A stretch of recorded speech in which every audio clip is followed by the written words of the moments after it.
Hello friends, welcome back to another brand new video. So today we have Samsung SM56 and today I will review this phone in detail. I will explain everything to you. So I hope you like the video. So let's start the video friends. Before starting the rest of the video, a small thing, if you are new to the channel, then definitely subscribe to the channel and keep the notification bell icon on. If you like the rest of the video, then definitely support me and give me a like. So let's start the video friends.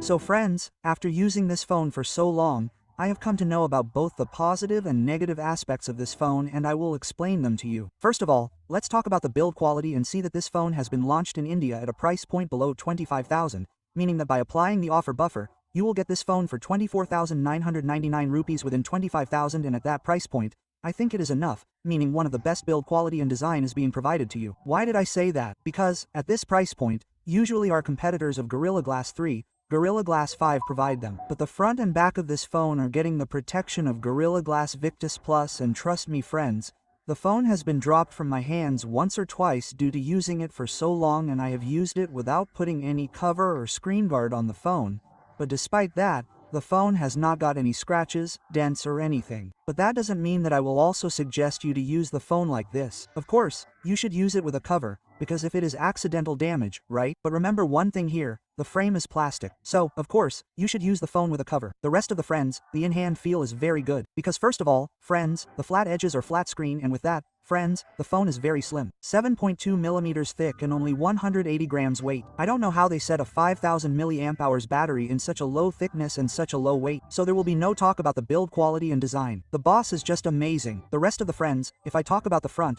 what do you mean about the display? So the display is just amazing. Samsung's display is amazing. This 6.7-inch display comes with a refresh rate of 120 Hz. And friends, look at how low the bezels are. So since this is a full review screen, I will discuss it in detail. So the first thing I noticed is that its brightness is very visible outdoors.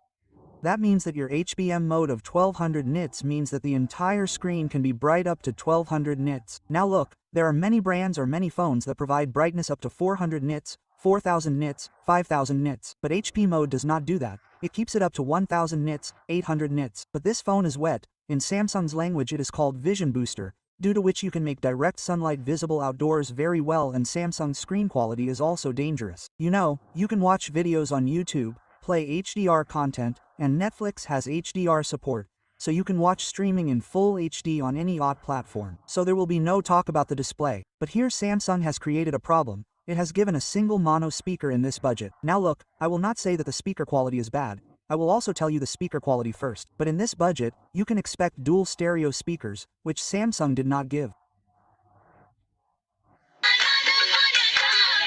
The rest, I will tell you the speaker quality. You can judge for yourself. Don't pass. It's a bit embarrassing.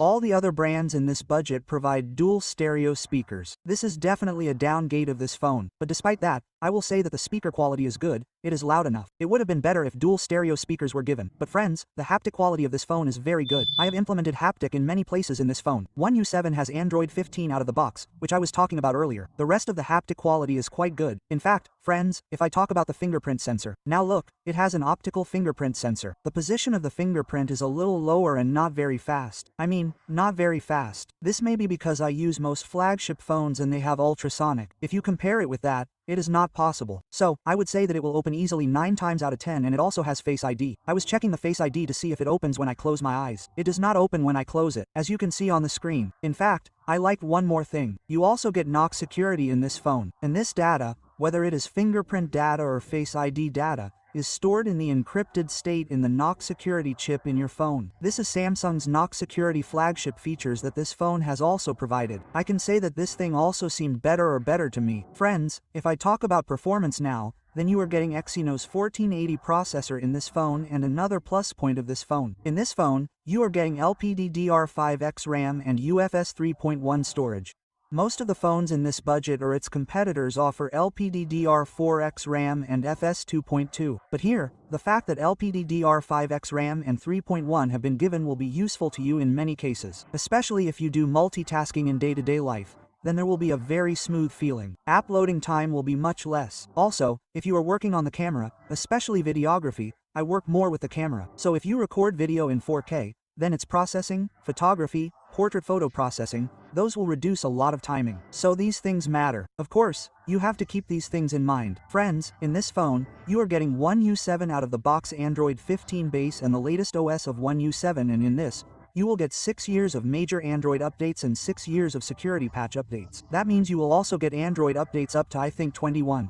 I have noticed some other things. There are some bloatware. There are many bloatware. You can also uninstall third-party blowers. But there are some bugs, but there are also glance bugs in this and the lock screen. In the rest of the day-to-day life, you will not have much difficulty in multitasking. At least I am showing you the score, a little more than 7 locks. In fact, even after throttling the CPU, I was watching the CPU but the CPU did not throttle. Friends, if I talk about gaming, then I also saw BGM playing on this phone. As you can see, friends, I was playing at 60 FPS. I did not notice any hang like. I will definitely bring the rest of the dedicated gaming test. You will definitely wait for that. But I will not call this phone a gaming-centric phone at all. But according to this price, if you want to do a normal gaming test for 1 to 2 hours, you can easily do it for 1 to 2 hours and the phone does not get very hot after too much gaming. That goes up to 40 to 42 degrees. But it's summer, so that's why it gets a little hot. The rest of this heat management is fine. Because let me tell you one more thing. The vapor cooling chamber that has been given in this phone is the same vapor cooling chamber that was used in Samsung's flagship S24 Plus.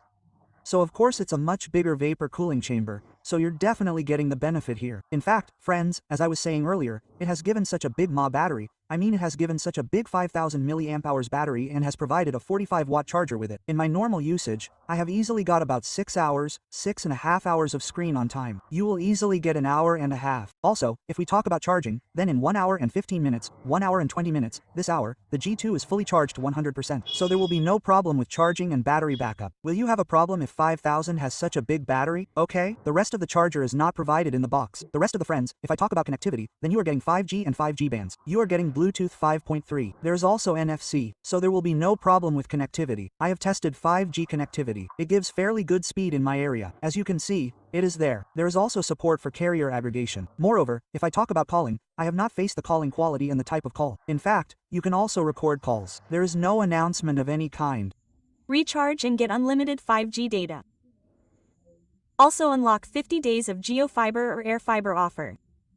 World no. Friends, there are some AI-related features, such as object cutout. As you can see, you can cut out objects. Apart from that, friends, you can also do editing through AI. As you can see, friends, AI is telling me to erase the reflection in this photo. Apart from that, friends, you can add automatic background blur. So there are many such features that I have discussed in this video about this phone. So if you want to see, you can definitely watch the video. You are also getting 9 bars in the rest of the phone. These are the flagship features of Samsung Exynos that have been given in this phone. You are also getting features like object eraser, as I am showing you. For this, you have to go to editing and here, friends, click on these 4 dots.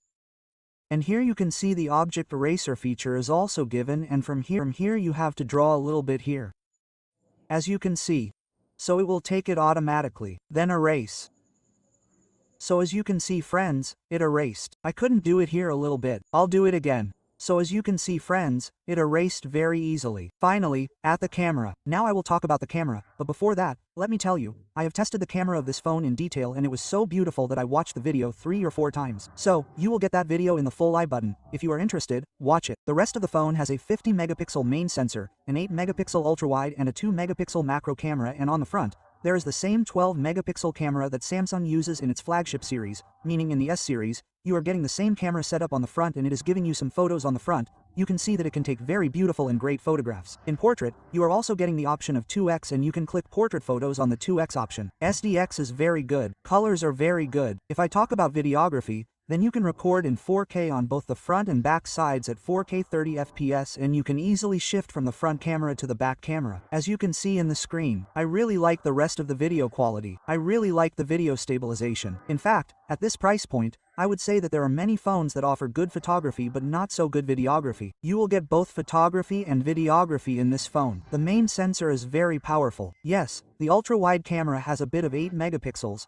which I would not say is that good. If you want to know the rest of the details, you should definitely watch that video. But the main sensor and the front camera are absolutely flagship level, and as a result, you can say that the portrait photography or videography you can get from this phone is very great. I have not said much else. You can see the camera in that video. Friends, now if I talk about the final verdict, then see if you want a gaming-centric phone, then maybe you will get a better phone than this budget, but if you want an all-rounder phone that will also be good for gaming, after all these years, you will get Android OS, you will get Android Roid updates. Apart from that, you will get good quality of a brand like Samsung. Along with that, you will get such a beautiful camera. That means if you want to get a good all-rounder phone, then you can definitely buy this phone. You can get this phone within 25,000 with the offer buffer. I have explained almost everything. I hope you liked the video. So friends, this is all for today's video. Thank you very much for supporting me in my video till the end. Bye bye.